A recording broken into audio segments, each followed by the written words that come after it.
خبردار جو آج کے بعد مجھے لالا کہا، تمہارے ان 2 لفظوں نے میری پوری زندگی برباد کر دی۔ میں لالا نہیں، شوہر ہوں تمہارا، وہ شوہر جسے زبردستی تمہارے گلے میں باندھا گیا ہے۔ وہ دہاڑا تو زینب کا رنگ ہلدی کی طرح زرد پڑ گیا۔ وہ تو حشام کے اس روپ سے ناواقف تھی۔ اس نے تو زندگی میں پہلی بار حشام کی آنکھوں میں اپنے لیے نفرت دیکھی تھی۔ حشام نے اسے جھٹکے سے چھوڑا اور نفرت سے اسے دیکھتا ہوا بولا، میرے سامنے مت رہنا تم، مجھے تم سے اور تمہاری اس معصومیت سے گھن آتی ہے جس نے مجھے جذباتی بلیک میلنگ کا شکار بنایا۔ یہ کہہ کر وہ کمرے سے نکل کر بیلکونی میں چلا گیا اور زینب وہیں قالین پر بیٹھی سسکیاں لینے لگی۔ اسے سمجھ نہیں آ رہی تھی کہ اس کا کیا قصور ہے، وہ تو بس بڑوں کے حکم کی تعمیل کر رہی تھی، مگر وہ نہیں جانتی تھی کہ یہ رات اس کی زندگی کی سب سے لمبی اور اذیتناک رات ہونے والی ہے، جس کا سویرا شاید بہت دور تھا۔ یہ کیا تماشا لگا رکھا ہے تم نے لان میں؟ شرم نہیں آتی تمہیں؟ زینب کی ہنسی اس وقت حلق میں اٹک گئی جب ارحم نے اس کا دوپٹہ کھینچ کر اسے چھیڑا ہی تھا کہ اچانک سامنے سے آتے حشام کی گرجدار آواز نے وہاں موجود ہر شخص کو ساکت کر دیا۔ وہ جو بھی ایک لمحہ پہلے تک اپنے کزنز کے ساتھ بچوں کی طرح اچھل کود کر رہی تھی، حشام کے تیور دیکھ کر اس کا رنگ فق ہو گیا۔ حشام تیز قدموں سے چلتا ہوا اس کے قریب آیا اور اس کا بازو اتنی سختی سے دبوچا کہ زینب کی چیخ نکل گئی، تم اس گھر کی بہو ہو زینب، میری منکوہا ہو، کوئی گلی محلے کی آوارہ لڑکی نہیں جو یوں لڑکوں کے ساتھ بھاگتی پھروں۔ تمہیں ذرا بھی احساس ہے کہ تم کس کے نام سے منسوب ہو؟ حشام کی آنکھوں میں وحشت تھی۔ اسے زینب کا یہ بچپنا اور لاپرواہی اپنی توہین لگتی تھی۔ زینب نے لرزتے ہوئے ارحم اور حالہ کی طرف دیکھا جو سہمے ہوئے کھڑے تھے۔ وہ لالا، ہم تو بس کھیل رہے تھے، ارحم نے مجھے چھیڑا تھا تو اس نے روتے ہوئے صفائی دینے کی کوشش کی، مگر لالا کا لفظ سنتے ہی حشام کا ضبط جواب دے گیا۔ اس نے زینب کو جھٹکے سے چھوڑا جیسے وہ کوئی ناپاک شے۔ پہاڑ میں گیا تمہارا کھیل اور تمہارا یہ معصومیت کا ڈھونگ، جاؤ دفع ہو جاؤ میری نظروں سے، اور خبردار جب کمرے سے باہر قدم نکالا وہ دھاڑتا وہ اندر چلا گیا اور زینب وہیں گھاس پر بیٹھ کر پھوٹ پھوٹ کر رو پڑی۔ نکاح کو کچھ عرصہ بیت چکا تھا، مگر ان دونوں کے درمیان برف پگھلنے کے بجائے جمتی جا رہی تھی۔ اگرچہ رخصتی 2 سال بعد طے تھی، مگر ایک ہی گھر میں رہتے ہوئے حشام کا رویہ زینب کے لیے کسی عذاب سے کم نہ تھا۔ اسے بیوی تو دور انسان سمجھنے کو بھی تیار نہ تھا۔ حشام کے لیے زینب کا وجود ایک ایسی غلطی تھی جسے وہ سدھار نہیں سکتا تھا۔ وہ ایک سنجیدہ اور میچور انسان تھا، اور زینب کی یہ حرکتیں، یہ گڑیوں سے کھیلنا، کاغذ کی کشتیاں بنانا اور ہر وقت اچھل کود کرنا اسے زہر لگتا تھا۔ زینب نے کئی بار کوشش کی کہ وہ حشام کے معیار پر پورا اترے۔ ایک بار اس نے ڈرتے ڈرتے اس کے کپڑے استری کرنے کی کوشش کی، مگر قمیض جلا بیٹھی، جس پر حشام نے اسے وہ باتیں سنائی کہ وہ کئی دن تک سہم کر کمرے میں بند رہی۔ گھر والے بھی ان دونوں کے درمیان بڑھتی ہوئی خلیج کو محسوس کر رہے تھے، مگر دادا جان کے فیصلے کے آگے سب بے بس تھے۔ وقت پر لگا کر اڑتا رہا اور زینب اسی خوف اور امید کی کشمکش میں بڑی ہونے لگی، مگر اس کی فطرت نہ بدلی۔ وہ اب بھی وہی زینب تھی جو موقع ملتے ہی ارحم اور حالہ کے ساتھ شرارتوں میں جت جاتی تھی۔ حشام نے تنگ آ کر اسے نظر انداز کرنا شروع کر دیا تھا۔ اس نے خود کو مکمل طور پر اپنے بزنس میں غرق کر لیا تھا تاکہ گھر آ کر اسے زینب کا سامنا نہ کرنا پڑے۔ آج بھی وہ بہت بڑی مہم سر کرنے جا رہا تھا۔ اسلام آباد والی پارٹی کے ساتھ ڈیل فائنل ہونی تھی جو اس کی کمپنی کی تاریخ کی سب سے بڑی ڈیل تھی۔ اگر یہ ڈیل ہو جاتی تو کروڑوں کا فائدہ تھا، اور اگر منسوخ ہوتی تو ہمدانی گروپ دیوالیہ ہو سکتا تھا۔ وہ رات پر جاگ کر اس اہم پروجیکٹ کی فائل تیار کرتا رہا تھا۔ صبح جب وہ تیار ہو کر نیچے اترا تو اس کا ذہن صرف اور صرف اس میٹنگ میں الجھا ہوا تھا۔ ٹینشن اور دباؤ کی وجہ سے اس نے ناشتہ بھی ٹھیک سے نہیں کیا۔ بابا میں نکل رہا ہوں، دعا کیجیے گا آج فیصلہ ہمارے حق میں ہو، اس نے سکندر ہمدانی سے کہا اور عجلت میں گاڑی کی چابی اٹھا کر باہر نکل گیا۔ اس کے وہم و گمان میں بھی نہیں تھا کہ جس فائل کے لیے وہ مہینوں سے محنت کر رہا تھا، جس میں اس کی کمپنی کا مستقبل بند تھا، وہ فائل وہ اپنے کمرے کی سائڈ ٹیبل پر ہی بھول آیا، اور یہی وہ بھول تھی جو زینب کے بچپنے اور حشام کی سنجیدگی کو ایک ایسے موڑ پر لانے والی جہاں سے واپسی کا کوئی راستہ نہیں تھا۔ او شٹ، یہ میں کیا کر بیٹھا؟ فائل، میری فائل کہاں گئی؟ گاڑی کو ایک جھٹکے سے سڑک کے کنارے روکتے ہوئے حشام کے منہ سے بے اختیار نکلا، اور اس نے دیوانہ وار پاس والی سیٹ پر ہاتھ مارا جو خالی پڑی تھی اور اسے منہ چڑھا رہی تھی۔ اس کے دماغ میں سائرن بجنے لگے، کیونکہ وہ کوئی عام فائل نہیں تھی، بلکہ اس میں وہ تمام قانونی دستاویزات اور معاہدے کی تفصیلات تھیں جن کی بنیاد پر اسلام آباد والی پارٹی کے ساتھ ڈیل فائنل ہونی تھی۔ یہ ہمدانی گروپ کی بقا کا سوال تھا، اور اگر حاجی ڈیل کینسل ہو جاتی تو کمپنی کا لاکھوں اور کروڑوں کا نقصان ہو سکتا تھا، اور اس کی مارکیٹ ویلیو خاک میں مل سکتے تھے۔ حشام کے ماتھے پر پسینے کے قطرے نمودار ہوئے۔ اسے یاد آیا کہ صبح جلد بازی میں نکلتے وقت وہ فائل سائڈ ٹیبل پر ہی بھول آیا تھا۔ اسے فوراً گاڑی کا رخ واپس گھر کی طرف موڑا ہی تھا کہ موبائل کی اسکرین روشن ہو گئی۔ سکندر حمدانی کی کال تھی۔ حشام، کہاں ہو تم؟ کلائنٹس پہنچنے والے ہیں اور تم ابھی تک غائب ہو، سب خیریت تو ہے؟ دوسری طرف سے بابا کی فکر مند آواز آئی تو حشام میں ایک گہری سانس لے کر خود کو پرسکون کرنے کی کوشش کی۔ بابا، میں بس 5 منٹ میں پہنچ رہا ہوں، ایک ضروری کاغذ گھر رہ گیا تھا، وہی لینے واپس جا رہا ہوں، آپ ان کو چائے پلائیں؟ میں اڑتا ہوا آیا۔ اس نے فون بند کیا اور ایکسیلیٹر پر پاؤں دبا دیا۔ گاڑی ہوا سے باتیں کرتی ہوئی سڑک پر دوڑ رہی تھی، مگر حشام کے دل کی دھڑکنیں اس سے بھی زیادہ تیز تھیں۔ جب وہ گھر کے پورچ میں پہنچا تو گاڑی وہیں چھوڑ کر تیزی سے اندر کی طرف لپکا۔ گھر کا ماحول حسب معمول پرسکون تھا۔ لاؤنج سے گزرتے اس کی نظر لان کی طرف پڑی، جہاں سب کزنس کھیل رہے تھے۔ زینب بھی وہیں موجود تھی، جو ارحم اور حالہ کے ساتھ بچوں کی طرح اچھل کود کر رہی تھی۔ اس کے چہرے پر وہی بے فکری اور معصومیت تھی جو حشام کو ہمیشہ ہی زہر لگتی تھی۔ وہ 17 سال کی ہو چکی تھی، مگر اس کی حرکتیں ابھی بھی 5 سال کے بچوں جیسی تھیں۔ ایک طرف حشام کی جان پر بنی تھی کہ کمپنی ڈوبنے والی ہے، دوسری طرف اس کی نام نہاد بیوی جسے گھر کی عزت اور ذمہ داری کا رتی برابر احساس نہیں تھا، وہ اپنی ہی دنیا میں مگن تھی۔ حشام نے نفرت سے رخ موڑا اور لمبے لمبے ڈگ بھرتا ہوا اپنے کمرے کی طرف بڑھ گیا۔ اس کا مقصد صرف وہ فائل اٹھانا اور واپس بھاگنا تھا۔ جب وہ کمرے میں داخل ہوا تو اس کی نظر سائڈ ٹیبل پر پڑی تو اس کے قدم وہیں جم گئے۔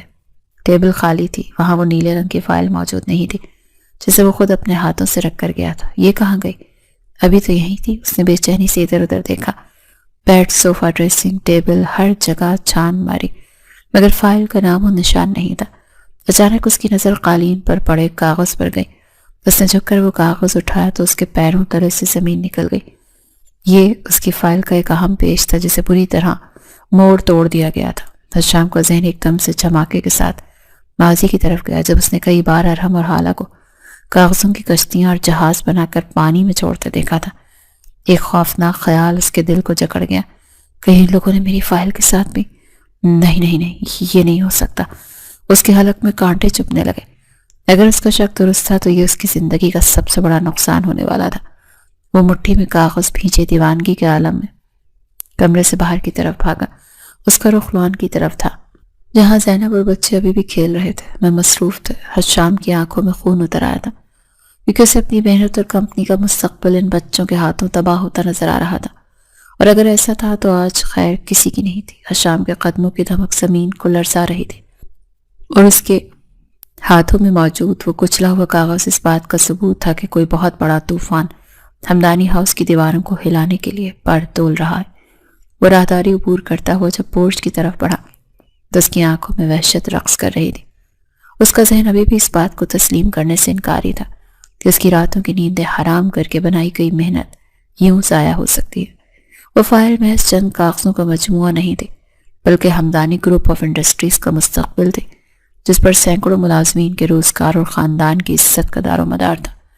اگر وہ کاغذات ضائع ہو جاتے تو اپنے باپ سکندر حمدانی کو کیا منہ دکھاتا، جس وقت کلائنٹس کے سامنے بیٹھے اس کی آمد کے منتظر تھے، اور اتنے شدید ذہنی دباؤ اور غصے کی کیفیت میں وہ لان کے داخلی دروازے پر پہنچا تو سامنے کا منظر دیکھ کر اس کے جسم کا سارا خون جیسے پیروں میں جم گیا۔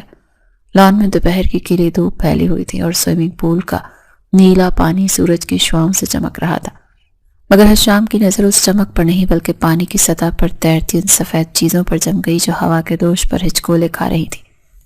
یہ منظر اتنا بھیانک اور دل دہلا دینے والا تھا کہ حشام کی سانسیں پل بھر کے لیے رک گئیں۔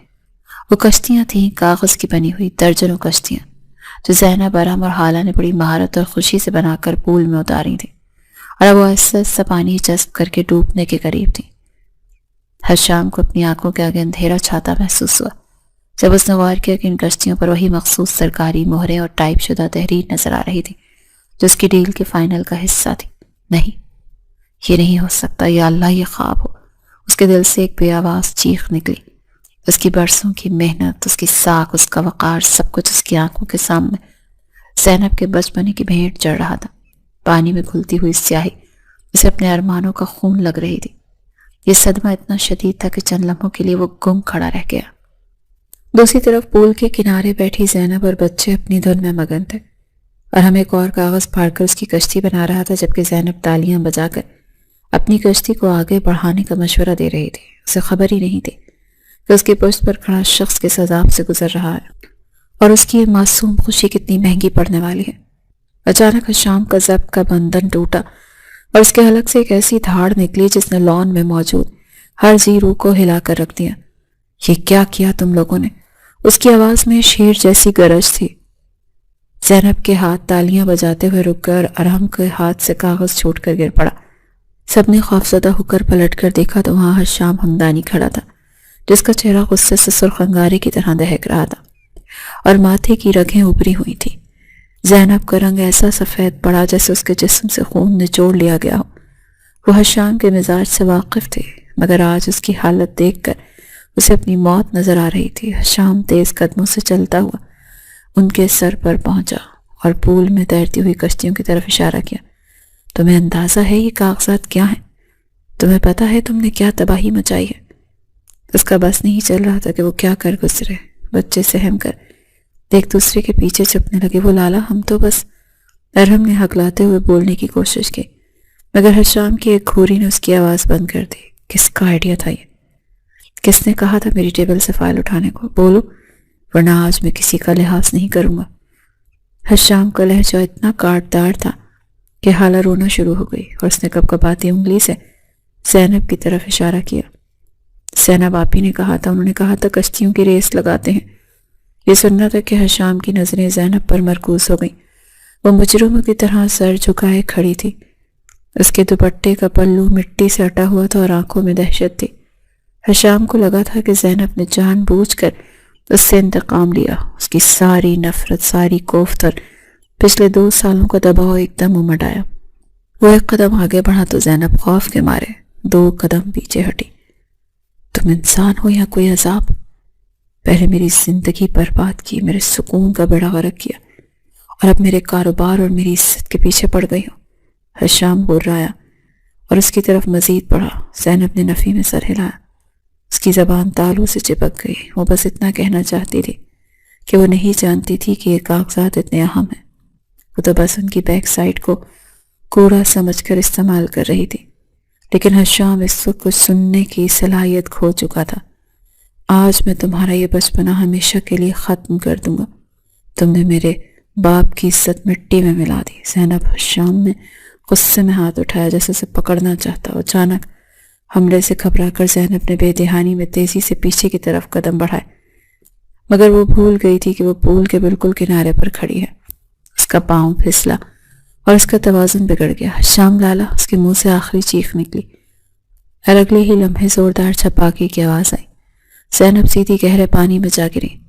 پانی کی لہریں بلند ہوئیں اور زینب کا وجود سطح آپ کے نیچے چلا گیا۔ حشام کا اٹھا ہوا ہاتھ ہوا میں معلق رہ گیا اور اس کا غصہ ایک دم جھاگ کی طرح بیٹھ گیا جب اسے خوفناک حقیقت کا ادراک ہوا کہ زینب کو تیرنا نہیں آتا تھا۔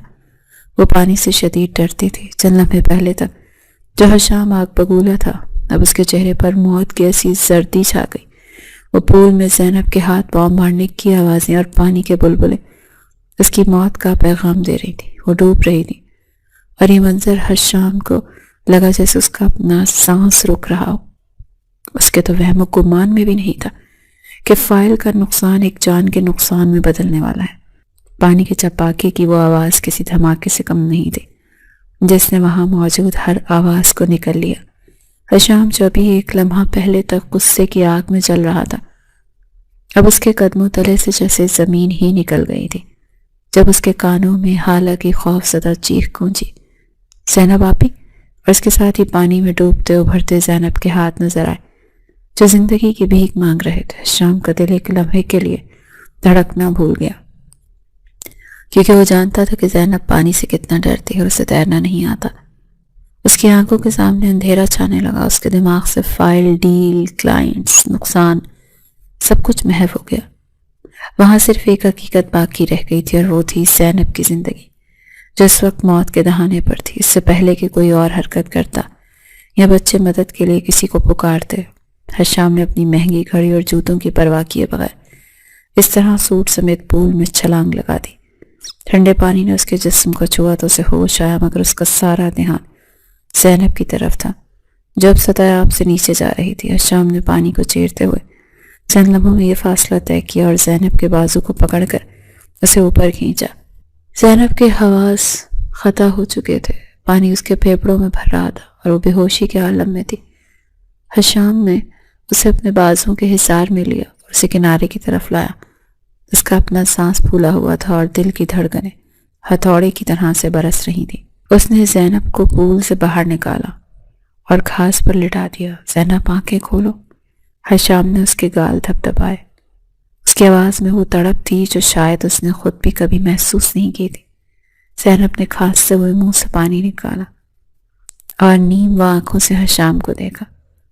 اس کی غیر ہوتی حالت، رنگت زرد اور ہونٹ نیلے پڑ چکے تھے۔ حشام نے اسے زندہ سلامت دیکھ کر ایک گہرا سانس لیا اور آسمان کی طرف دیکھ کر شکر ادا کیا، مگر پھر اگلے ہی لمحے اس کا غصہ اور پریشانی کا عجیب چشمے میں ڈھل گئے۔ وہ وہیں لان میں کھڑے سہمے ہوئے کزنز کو نظر انداز کیا جو بت بنے یہ منظر دیکھ رہے تھے، اور آگے بڑھ کر زینب کو اپنے مضبوط بازو میں اٹھا لیا۔ زینب کا بھیگا ہوا وجود اس کے سینے سے لگا تو حشام کو اس کی کپکپاہٹ محسوس ہوئی۔ وہ اسے لے کر سیدھا اندر کی طرف بھاگا۔ راستے میں کوئی ملازم یا گھر کا فرد نظر نہیں آیا اور یہ حشام کے لیے اچھا ہی تھا۔ اسے لے کر سیدھا اپنے بیڈ روم میں آیا اور دروازہ لات مار کر بند کر دیا۔ اس نے زینب کو بیڈ پر تقریباً پٹختے ہوئے لٹایا اور جلدی سے الماری سے ایک بڑا تولیہ نکال کر اس کے اوپر ڈال دیا۔ زینب سردی اور خوف سے بری طرح سے کانپ رہی تھی۔ اس کے دانت بج رہے تھے اور آنکھوں میں وہی پرانا خوف تھا جو وہ حشام کے لیے رکھتی تھی۔ حشام خود بھی شرابور تھا، اس کے بالوں سے پانی ٹپک کر قالین پر گر رہا تھا۔ اس نے غصے سے اپنا کوٹ اتارا اور فرش پر پھینک دیا۔ کیا ضرورت تھی پیچھے ہٹنے کی؟ اگر میں وقت پر نہ پہنچتا تو تم جانتی ہو نا کہ وہاں کتنا گہرا پانی تھا۔ حشام اس پر جھکا تو زینب سہم کر پیچھے ہوئی۔ سب نے دونوں ہاتھ جوڑ دیے۔ سوری لالا، پلیز مجھے مت مارنا، میں نہیں جانتی تھی فائل اتنی ضروری ہے۔ اس کی آواز میں ایسی بے چارگی تھی کہ پتھر بھی پگھل جائے، مگر لالا کا لفظ سنتے ہی حشام کی رگیں تن گئی۔ وہ جب اس کی جان بچا کر لایا تھا پھر سے اسی اذیتناک کیفیت میں مبتلا ہو گیا۔ اس نے آگے بڑھ کر زینب کے دونوں کاندھے پکڑے اور اسے جھنجھوڑ کر رکھ دیا۔ میں نے کتنی بار کہا ہے مجھے لالا مت کہا کرو، کیوں سمجھ نہیں آتی تمہیں؟ میں شوہر ہوں تمہارا مجازی خدا، کب تک اس رشتے کی توہین کرتی رہو گی تم؟ حشام کی آواز میں اتنی شدت تھی کہ زینب کی آنکھوں سے ٹپ ٹپ آنسو گرنے لگے۔ اس شخص کے بدلتے ہوئے روپ سے خائف تھی۔ حشام نے اسے چھوڑا اور اپنی گیلی قمیض کے بٹن کھولنے لگا کیونکہ اسے بھی سردی لگ رہی تھی۔ زینب نے اسے قمیض اتارتے دیکھا تو شرم اور خوف سے اس کی آنکھیں بند کر لیں، چہرہ ہاتھوں میں چھپا لیا۔ دیکھ نہیں رہی اندھی ہو گئی ہو؟ کپڑے چینج کرنے ہیں، بہت امپورٹنٹ میٹنگ تھی، ساری فائل کا ستیہ ناش کر دیا تم نے۔ حشام نے قمیض اتار کر ایک طرف اچھالی اور غصے سے بڑبڑایا۔ وہ لالا میں جا رہی ہوں۔ زینب نے اٹھنے کی کوشش کی۔ اسے لگا اگر وہ ایک پل بھی یہاں مزید رکی تو حشام کا غصہ اسے جلا دے گا، مگر اس سے پہلے ہی وہ بیڈ سے اترتی۔ حشام نے اس کا راستہ روک لیا۔ اسے زینب کا بازو پکڑا، اسے واپس اپنی طرف کھینچا۔ زینب کا سر حشام کے ننگے سینے سے ٹکرایا۔ اس قربت نے کمرے کے ماحول میں ایک عجیب سی بجلی بھر دی۔ زینب کا سانس سینے میں اٹک گیا۔ حشام نے اس کا چہرہ اوپر اٹھایا۔ اس کی آنکھوں میں ایک عجیب سی آگ تھی جو غصے کی تھی یا کسی اور جذبے کی، یہ فیصلہ کرنا مشکل تھا۔ کہاں جا رہی ہو؟ ابھی میری بات ختم نہیں ہوئی۔ مجھے وہ فائل چاہیے زینب، وہی فائل جو تم نے برباد کر دی۔ تمہیں اندازہ بھی ہے تم نے میرا کتنا بڑا نقصان کیا؟ کیا تمہیں لگتا ہے کہ یہ سب مذاق ہے؟ حشام اس پر جھکا ہوا تھا، اس کا گرم سانس سینے کے چہرے کو جھلسا رہا تھا۔ زینب نے اپنی آنکھیں میچ لیں۔ لالا وہ تو کشتیاں بنا دیں، مجھے معاف کر دیں۔ وہ روتے ہوئے بولی، پتہ نہیں تمہیں کب عقل آئے گی۔ کیا میرے باپ نے اور دادا نے میری زندگی خراب کر دی تمہارے پلے باندھ کر؟ حشام کے منہ سے جملہ نکلنا تھا کہ زینب نے ایک دم آنکھیں کھول دیں۔ یہ الفاظ اس کے دل پر کسی نشتر کی طرح لگے تھے۔ وہ جو اتنے سالوں سے اس کی بے رخی سہ رہی تھی، اس کے طعنے برداشت کر رہی تھی، آج یہ سن کر اس کا ضبط ٹوٹ گیا۔ وہ ایک دم حشام کے حصار سے نکلی اور اس کے سامنے کھڑی ہو گئی۔ اس کی آنکھوں میں آنسو تھے مگر لہجے میں ایک نئی طاقت جو شاید محبت کی طاقت تھی۔ آپ کی زندگی خراب ہو گئی؟ اور میری زندگی کا کیا؟ زینب نے پہلی بار اس کی آنکھوں میں آنکھیں ڈال کر سوال کیا۔ حشام حیرت سے اسے دیکھنے لگا۔ یہ وہ زینب تو نہیں تھی جو اس کے سائے سے بھی ڈرتی تھی۔ میں پاگل ہوں حشام صاحب، میں پاگل ہوں جو آپ سے اتنی محبت کرتی ہوں، اور آپ کہتے ہیں کہ آپ کی زندگی خراب ہو گئی۔ الفاظ زینب کے منہ سے ادا ہوئے یا کوئی بم پھٹا۔ کمرے میں موت جیسی خاموشی چھا گئی۔ حشام کا ہاتھ جو غصے سے اٹھا ہوا تھا وہیں ہوا میں معلق رہ گیا۔ وہ ہکا بکا رہ گیا۔ اسد اپنے کانوں پر یقین نہیں آ رہا تھا، جیسے وہ کم عمر، نادان اور بچی سمجھتا تھا، جس کے بارے میں اس کا خیال تھا کہ وہ جذبات سے آ رہی ہے۔ وہ آج اس کے منہ پر اپنی محبت کا اعتراف کر رہی تھی۔ کیا کہا ہے تم نے؟ حشام کی آواز مدھم پڑ گئی۔ اس کا سارا غصہ، ساری انا جیسے سے ایک جملے نے نچوڑ لی تھی۔ زینب نے اپنی بھیگی ہوئی پلکیں اٹھا کر اسے دیکھا۔ اس کی نظروں میں شکوہ بھی تھا اور اقرار بھی۔ وہی کہا ہے جو آپ نے سنا۔ آپ میری سننا ہی کب چاہتے ہیں؟ آپ کو تو بس اپنی فائل اور اپنے نقصان کی فکر ہے۔ کبھی اس دل کا نقصان نہیں دیکھا جو روز آپ کی بے رخی سے ٹوٹتا ہے۔ یہ کہتے ہوئے زینب وہاں سے مڑی اور تیزی سے باتھ روم میں گھس کر دروازہ بند کر لیا۔ حشام وہیں مجسمہ بنا کھڑا رہ گیا۔ اس کے دماغ میں زینب کے الفاظ گونج رہے تھے۔ میں پاگل ہوں جو آپ سے محبت کرتی ہوں۔ آج اسے وہ کم عمر زینب کچھ الگ لگی تھی۔ وہ نہیں جانتا تھا کہ وہ نکاح کے بعد محبت کے جذبات دل میں چھپائے بیٹھی ہے۔ اس اعتراف نے حشام کے دل کی دنیا میں زلزلہ برپا کر دیا تھا۔ فائل، نقصان، میٹنگ، سب کچھ ثانوی ہو گیا۔ اس وقت اگر کچھ اہم تھا تو وہ باتھ روم کے بند دروازے کے پیچھے سے سکتی ہوئی وہ لڑکی جو نادان ہوتے ہوئے بھی اپنے دل کا سودا کر بیٹھی تھی۔ باتھ روم کا دروازہ بند ہونے کے بعد کمرے میں چھانے والی خاموشی باہر کے شور سے زیادہ پرشور تھی۔ حشام اس طرح ساکت کھڑا تھا جیسے کسی نے اس پر زہر پھونک دیا ہو۔ زینب کے منہ سے ادا ہونے والا وہ جملہ، میں پاگل ہوں جو آپ سے محبت کرتی ہوں، اس کے کانوں میں بار بار گونج رہا تھا، اور ہر بار اس کے دل پر ایک نئی دستک دے رہا تھا۔ وہ جس لڑکی کو کل تک ایک ضدی، لاپرواہ اور نادان بچی سمجھتا تھا، جس کے وجود کو وہ اپنی زندگی کا روگ سمجھتا تھا، آج اس لڑکی نے چند لفظوں میں اس کے غرور، اس کی انا اور اس کی سنجیدگی کے سارے بت پاش پاش کر دیے تھے۔ حشام نے بے اختیار اپنا ہاتھ اپنے دل پر رکھا۔ جہاں ایک عجیب سی ہلچل تھی، یہ دھڑکن خوف کی نہیں، نہ ہی غصے کی، بلکہ اس احساس ندامت کی تھی جو اسے اپنے رویے پر ہو رہا تھا۔ اس نے سوچا بھی نہیں تھا کہ وہ لڑکی جسے وہ نظر انداز کرتا آیا ہے، جس کی معصومیت کو وہ حماقت سمجھتا رہا ہے، وہ اپنے ننھے سے دل میں اس کے لیے اتنی گہری محبت چھپائے بیٹھی۔ اس اعتراف نے حشام کے اندر کے مرد کو جگا دیا تھا، اور اسے اچانک اپنی وہ تمام زیادتیاں یاد آنے لگیں جب اس نے زینب کو جھڑکا تھا، اسے رلایا تھا، اور بدلے میں زینب نے ہمیشہ خاموشی سے سر جھکایا تھا۔ میں کتنا اندھا تھا، وہ بڑبڑایا، اور اس کی نظر زمین پر پڑے گیلے تولیے پر گئی جو زینب نے بھی استعمال کیا، تو اس کے دل میں ایک ٹیس سی اٹھی۔ ایک شدید خواہش پیدا ہوئی کہ وہ بھی اس دروازے کو کھلوائے اور زینب کو بتا دے کہ وہ تنہا نہیں ہے، مگر اس کی انا اور مردانہ وجاہت ابھی بھی آڑے آ رہی تھی۔ وہ جانتا تھا کہ ابھی اس کا دماغ الجھا ہوا ہے، ابھی وہ کسی بھی فیصلے پر پہنچنے سے قاصر ہے۔ اس نے گہری سانس لی اور اپنے گیلے کپڑے تبدیل کرنے لگا۔ اس دوران اس کا موبائل مسلسل بج رہا تھا، سکندر ہمدانی کی کالز آ رہی تھیں، مگر حشام نے فون سائلنٹ پر لگا کر ایک طرف پھینک دیا۔ آج اسے کسی کلائنٹ، کسی ڈیل یا کسی منافع کی پرواہ نہیں تھی۔ اس کا سب سے بڑا سرمایہ تو اس کے کمرے میں موجود تھا، جسے وہ کھونے کے قریب تھا۔ تقریباً آدھے گھنٹے بعد باتھ روم کا دروازہ آہستگی سے کھلا اور زینب باہر نکلی۔ اس کی آنکھیں رونے کی وجہ سے سرخ ہو رہی تھیں اور چہرہ مرجھایا ہوا تھا۔ اس نے ڈرتے ڈرتے نظر اٹھا کر کمرے کا جائزہ لیا۔ اسے یقین تھا کہ حشام ابھی بھی غصے میں ہوگا اور شاید اس پر ہاتھ اٹھائے، مگر سامنے کا منظر دیکھ کر وہ ٹھٹک گئی۔ حشام صوفے پر بیٹھا، سر جھکائے، گہری سوچ میں گم تھا۔ اس نے زینب کے قدموں کی آہٹ سنی تو سر اٹھا کر اسے دیکھا۔ اس بار اس کی نگاہوں میں وہ روایتی سختی اور سرد مہری نہیں تھی جس کی زینب عادی تھی۔ بلکہ وہاں ایک عجیب سی نرمی، ایک پشیمانی اور ایک انکہا جذبہ تھا جسے پڑھنے سے زینب قاصر تھی۔ وہ نظریں جھکائے خاموشی سے بیڈ کی طرف بڑھی تاکہ وہاں سے اپنا دوپٹہ اٹھا کر باہر بھاگ سکیں، مگر حشام کی بھاری آواز نے اس کے قدم روک دیے۔ زینب! یہ پکار اتنی نرم تھی کہ زینب کا دل اچھل کر حلق میں آ گیا۔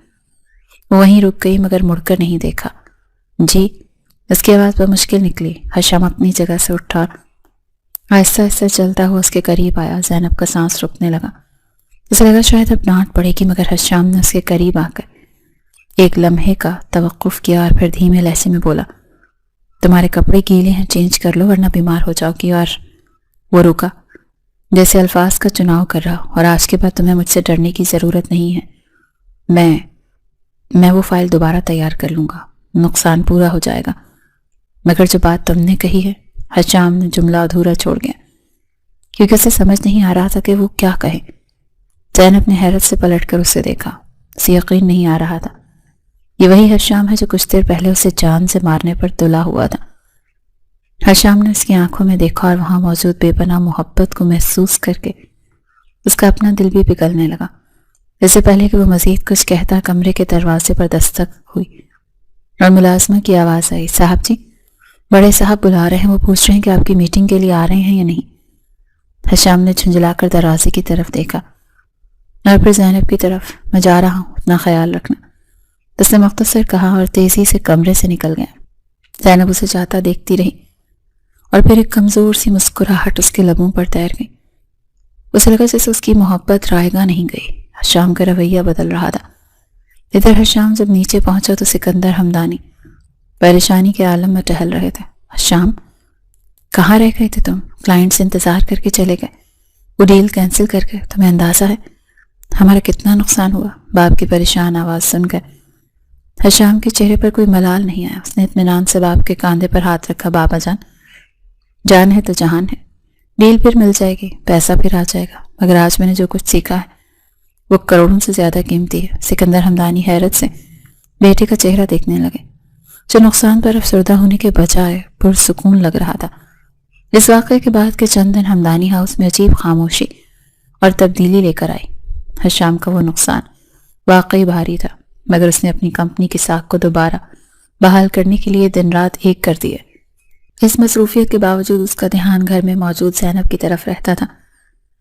زینب نے بھی خود کو بدل لیا، وہ اب پہلے کی طرح بچوں کے ساتھ اچھل کود نہیں کرتی تھی، بلکہ اس کے اندر ایک سنجیدگی اور وقار آ گیا تھا۔ وہ حشام کے سامنے آنے سے کتراتی تھی، اسے شرم آتی تھی کہ اس نے اپنی محبت کا اظہار کر دیا ہے، لیکن حشام اب اسے چھپ چھپ کر دیکھتا تھا۔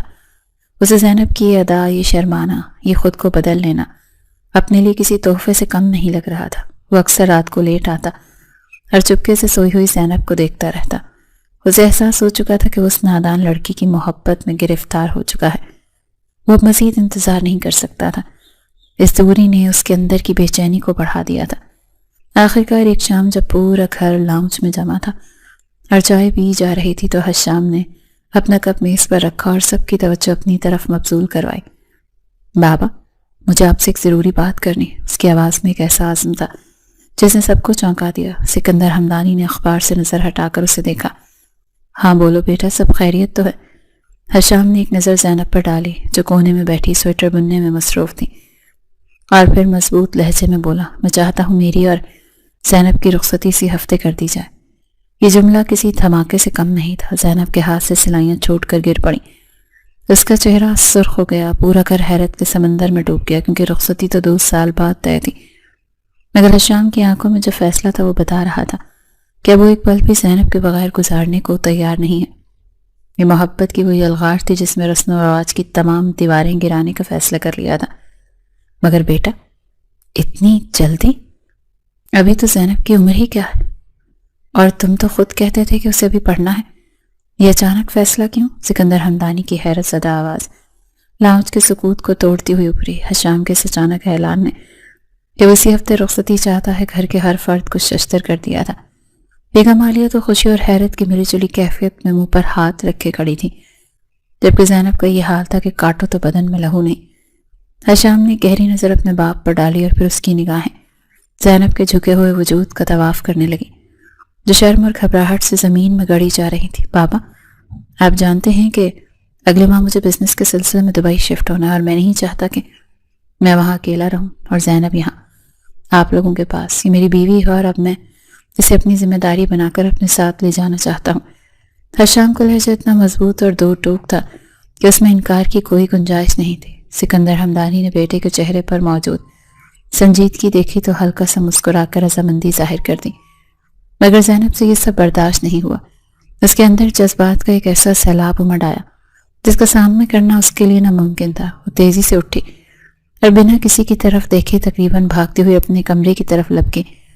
اس کا یوں شرما کر بھاگنا حشام کی نظروں سے چھپا نہ رہ سکا اور اس کے لبوں پر ایک فاتحانہ مسکراہٹ ابھری۔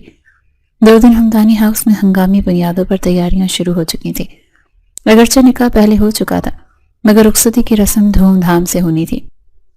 زینب اب پہلے کی طرح بچوں کے ساتھ اچھل کود نہیں کرتی تھی بلکہ اپنے کمرے تک محدود ہو گئی تھی۔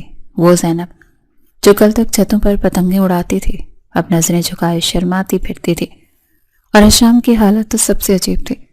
وہ آفس جاتا تو اس کا دھیان گھر میں ہوتا، گھر آتا تو اس کی نظریں زینب کو ڈھونڈتی۔ یہ آنکھ مچولی حشام کو دیوانہ کر رہی تھی۔ رخصتی سے ایک رات پہلے گھر میں مہندی کا فنکشن تھا۔ زینب پیلے رنگ کے جوڑے میں ملبوس کچن کی طرف گئی تاکہ پانی پی سکے کہ اچانک کسی نے پیچھے سے دروازہ لاک کر دیا۔ زینب پلٹی تو سامنے حشام کھڑا تھا۔ مدھم روشنی میں اس کا چہرہ بےحد پرکشش اور پرجلال لگ رہا تھا۔ حشام، آپ یہاں کیا کر رہے ہیں؟ زینب نے گھبرا کر پوچھا، مگر حشام نے اطمینان سے اس کا راستہ روک لیا اور اس کے اتنا قریب آیا کہ زینب کو اس کی سانسوں کی تپش محسوس ہونے لگی۔ دیکھ لینے تو اپنی بیوی کے پاس آیا ہوں، کوئی گناہ نہیں کر رہا۔ حشام کا لہجہ بھاری اور سرگوشی نما تھا۔ تو مجھ سے بھاگ کیوں رہی ہو زینب؟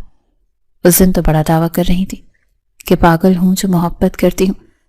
اب جب میں اس محبت کا جواب دینے آیا ہوں تو تم چھپ رہی ہو۔ حشام کے اس جملے نے زینب کو پانی پانی کر دیا۔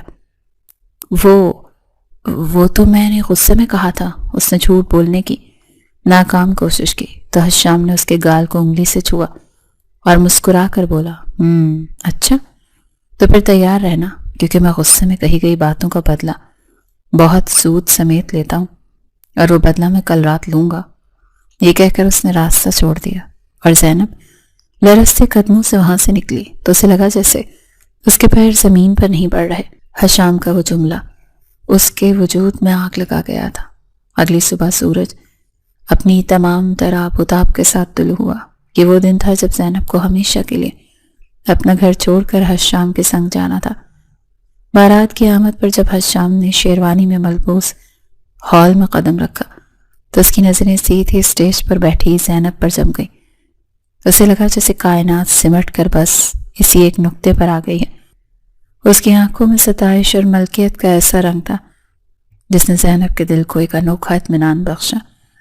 وہ جان گئی تھی کہ اب وہ تنہا نہیں ہے۔ اس کا محافظ، اس کا شوہر، اس کا لالا اب اس کا عاشق بن کر اسے اپنے ساتھ لے جانے کے لیے تیار کھڑا ہے۔ ہال میں بجنے والی شہنائیوں کی گونج اب سسکیوں میں ڈھل چکی تھی، کیونکہ وہ کھڑی آن پہنچی تھی جس کا ہر لڑکی کو انتظار بھی ہوتا ہے اور خوف بھی۔ رخصتی کا وقت زینب جب اپنے باپ کی دہلیز سے نکلنے لگی تو اسے یوں لگا جیسے اس کا کلیجہ کٹ رہا ہو۔ اس کی آنکھیں اپنے والدین کو ڈھونڈ رہی تھی جو آج اس اہم دن پر موجود نہیں تھے۔ سکندر حمدانی نے آگے بڑھ کر لرزتے ہاتھوں سے قرآن کا سایہ اس کے سر پر کیا تو ان کی اپنی داڑھی آنسوؤں سے تر ہو گئی۔ میری بیٹی، آج تم پرائے گھر جا رہی ہو، مگر یاد رکھنا وہ گھر بھی تمہارا ہی ہے۔ اسود بھائی نہیں ہے تو کیا ہوا، میں تو زندہ ہوں۔ انہوں نے زینب کا ماتھا چوما اور پھر اس کا ٹھنڈا یخ ہاتھ حشام کے مضبوط ہاتھ میں تھما دیا۔ حشام، میں اپنی عزت اپنی بیٹی تمہارے حوالے کر رہا ہوں، اس کا خیال رکھنا۔ حشام نے باپ کی نم آنکھوں میں دیکھا اور ایک پختہ عزم کے ساتھ زینب کی ہتھیلی کو اپنی گرفت میں لے لیا۔ آپ بے فکر رہیں بابا، زینب میری عزت ہے اور اپنی عزت کی حفاظت کرنا میں خوب جانتا ہوں۔ اس جملے میں ایک ایسا مان تھا جس نے زینب کو روتے ہوئے دل کو قرار بخشا۔ گاڑی میں بیٹھتے ہی زینب نے اپنا چہرہ گھٹنوں میں چھپا لیا۔ گاڑی کی کھڑکیوں سے گزرتے ہوئے شہر کی روشنیوں کو دیکھ کر اسے اپنا ماضی یاد آ رہا تھا۔ وہ بچپن، وہ شرارتیں، وہ کاغذ کی کشتیاں، وہ حشام لالا جسے وہ دیکھ کر چھپ جاتی تھی، آج وہی شخص اس کے برابر میں بیٹھا تھا اور اب وہ صرف اس کا شوہر تھا۔ حشام نے ڈرائیونگ سیٹ کے بجائے آج پچھلی نشست سنبھالی تھی۔ اس نے خاموشی سے زینب کا کانپتا ہوا ہاتھ اپنے ہاتھ میں لے لیا۔ زینب نے چونک کر اسے دیکھا، مگر حشام کی نظریں سامنے تھیں۔ اس کے لبوں پر ایک ہلکی سی مسکراہٹ تھی۔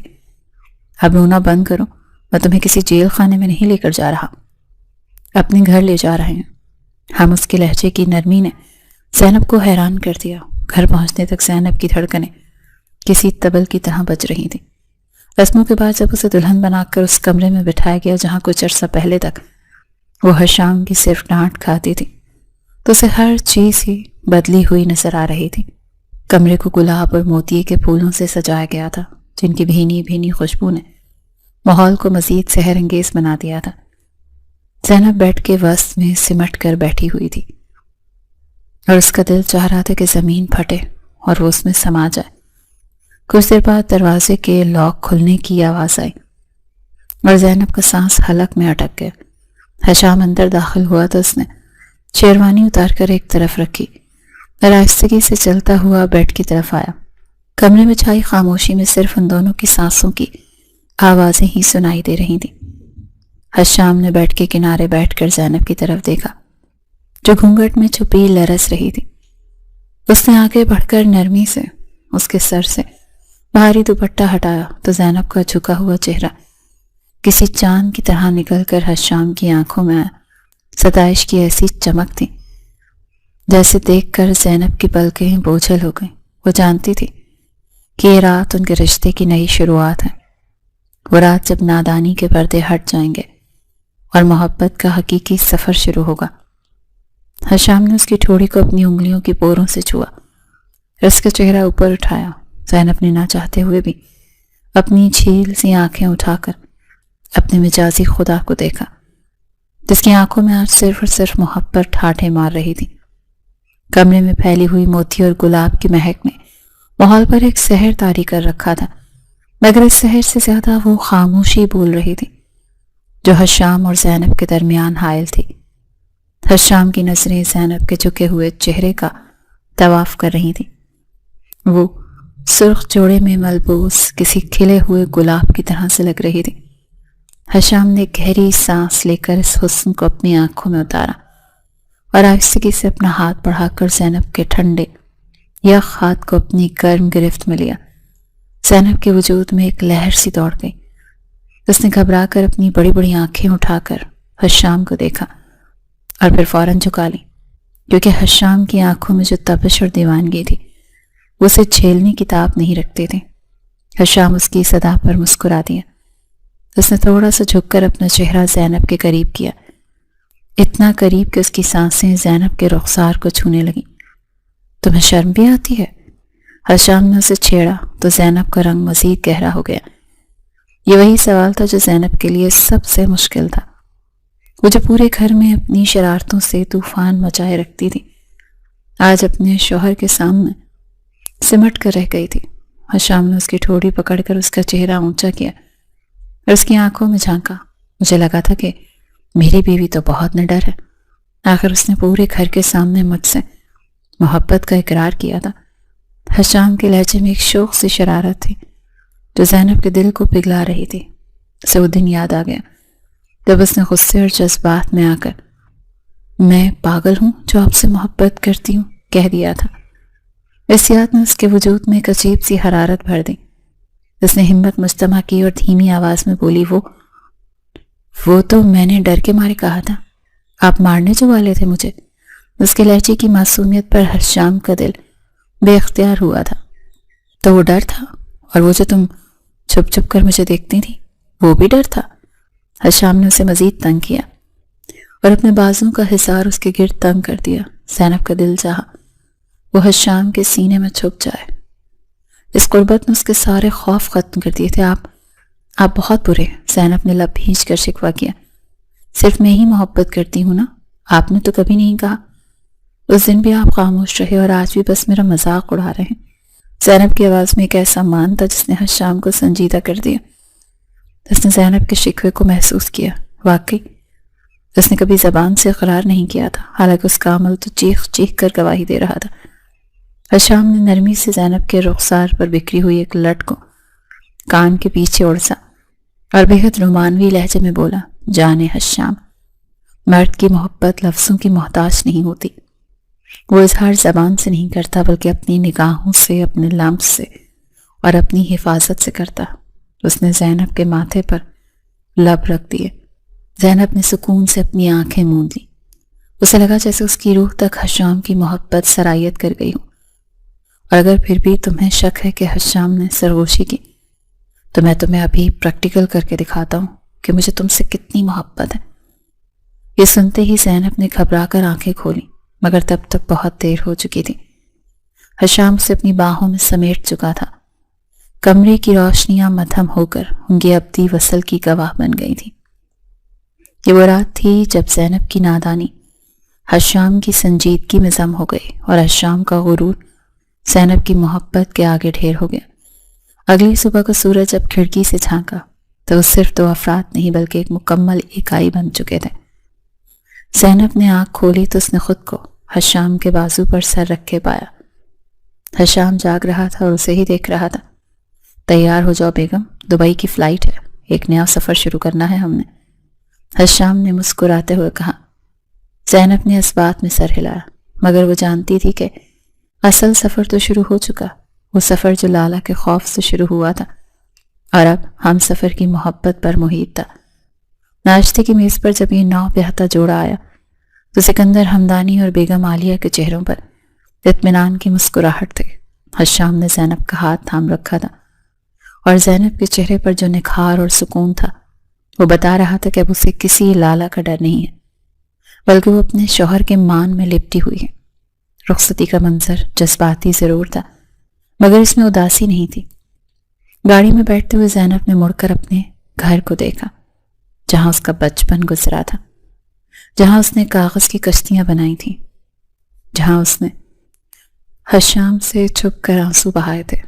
آج وہ سب یادیں ماضی کا حصہ بن چکی تھی۔ حشام نے گاڑی سٹارٹ کی اور زینب کی طرف دیکھا۔ کیا سوچ رہی ہو؟ اس نے نرمی سے پوچھا۔ زینب نے مسکرا کر نفی میں سر ہلایا اور اپنا سر حشام کے کاندھے پہ رکھ دیا۔ اسے یوں لگا جیسے وہ دنیا کی محفوظ ترین پناہ گاہ میں آ گئی ہے، جہاں زمانے کی کوئی بھی تلخی اس تک نہیں پہنچ سکتی۔ یہ وہ دائمی سکون تھا جس کے لیے اس کا دل برسوں سے ترس رہا تھا۔ کچھ نہیں، بس سوچ رہی ہوں کہ وہ فائل اگر گم نہ ہوتی تو شاید ہم آج یہاں نہ ہوتے۔ حشام نے ایک زوردار قہقہہ لگایا اور اس کا ہاتھ اپنے ہاتھ میں دبا لیا۔ اس فائل کا تو پتہ نہیں زینب، مگر تم نے میرا دل ضرور چرا لیا ہے۔ اب ہم دبئی جا رہے ہیں، جہاں تم، میں اور ہماری محبت ہوگی۔ کوئی کاغذ کی کشتی نہیں ہوگی جسے ڈوبنے کا خطرہ ہو۔ گاڑی ایئرپورٹ کے راستے پر رواں دواں تھی اور ان دونوں کی زندگی خوشیوں کے اس راستے پر چل پڑی تھی جہاں اب صرف محبت کی حکمرانی تھی۔ یہ کہانی جو نفرت، ڈر اور مجبوری سے شروع ہوئی تھی، بالآخر ایک خوبصورت موڑ پر آ کر امر ہو گئی تھی۔ نادان دل اب نادان نہیں رہے تھے، وہ جان گئے تھے کہ زندگی کا اصل حسن ایک دوسرے کا ہاتھ تھام کر چلنے میں ہے، اور یہی ان کی محبت کی معراج تھی۔